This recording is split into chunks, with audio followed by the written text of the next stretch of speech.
प्रसाद लाड यांनी अंतरवाली सराटीत मनोज जरांगेंची भेट घेतली। जरांगेंकडून प्रसाद लाड यांचं स्वागत करण्यात आलं। यावेळी जरांगेंनी उपोषण करू नये ही विनंती लाड यांना केली।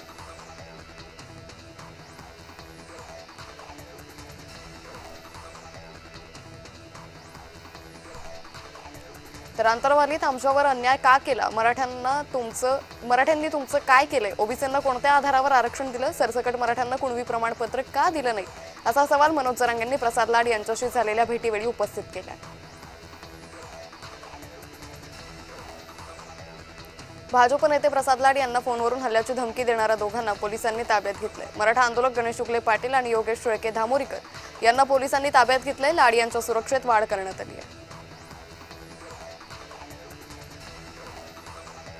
सुनेत्रा पवारांच्या राजीनाम्यानंतर पोटनिवडणुकीची घोषणा करण्यात आली। राज्यसभेच्या पोटनिवडणुकीसाठी निवडणूक आयोगाने कार्यक्रम जाहीर केलाय। 8 जूनपर्यंत अर्ज दाखल करण्याची मुदत आहे, तर 18 जूनला निकाल लागणार आहे।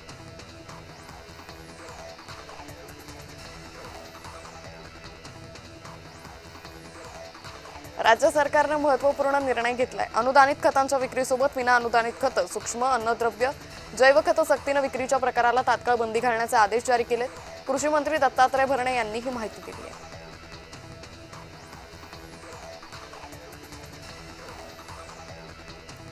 मुख्यमंत्री देवेंद्र फडणवीस यांनी महत्त्वपूर्ण बैठक बोलावली आहे। मुख्यमंत्री बैठकीत मान्सूनपूर्व तयारीचा आढावा घेणार आहेत। काही जिल्ह्यातील अवकाळी पावसामुळे झालेल्या नुकसानीचा आढावा घेतला जाईल।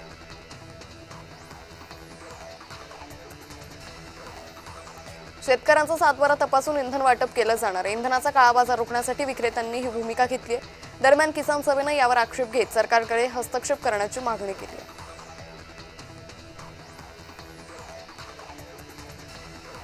आता गावकऱ्यांना मोफत मिळकत पत्रिका मिळणार आहे। सनद फी माफ करण्याची महसूल मंत्री चंद्रशेखर बावनकुळे यांनी घोषणा केली आहे। नागरिकांनी आपल्या मालमत्तेचा कायदेशीर हक्क मिळणार आहे।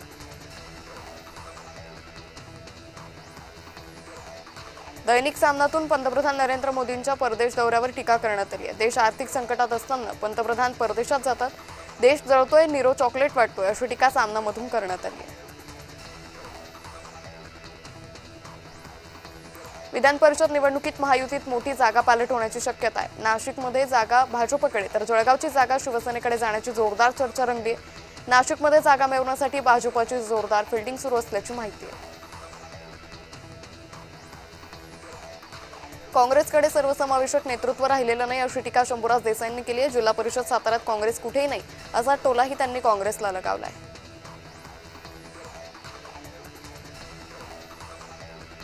आर्ट ऑफ लिव्हिंगचे स्वयंसेवक सिंहस्थमध्ये गर्दी आणि स्वच्छतेचं व्यवस्थापन सांभाळत मंत्री गिरीश महाजन यांनी आर्ट ऑफ लिव्हिंगच्या बंगळुरू आश्रमाला भेट दिली।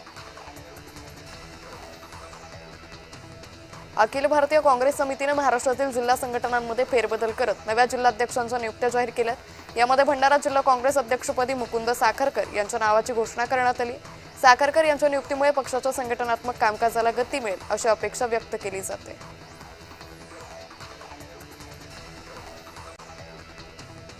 मोटेगावकरच्या नावानं काही लोक काँग्रेसला या प्रकरणात ओढण्याचा प्रयत्न करताय, असा आरोप विजय वडेट्टीवारांनी केलाय। देशाचे शिक्षण मंत्री काय करताय, ते झोपेत आहेत का, त्यांना याचं काहीच गांभीर्य नाही का, असा सवालही त्यांनी उपस्थित केलाय।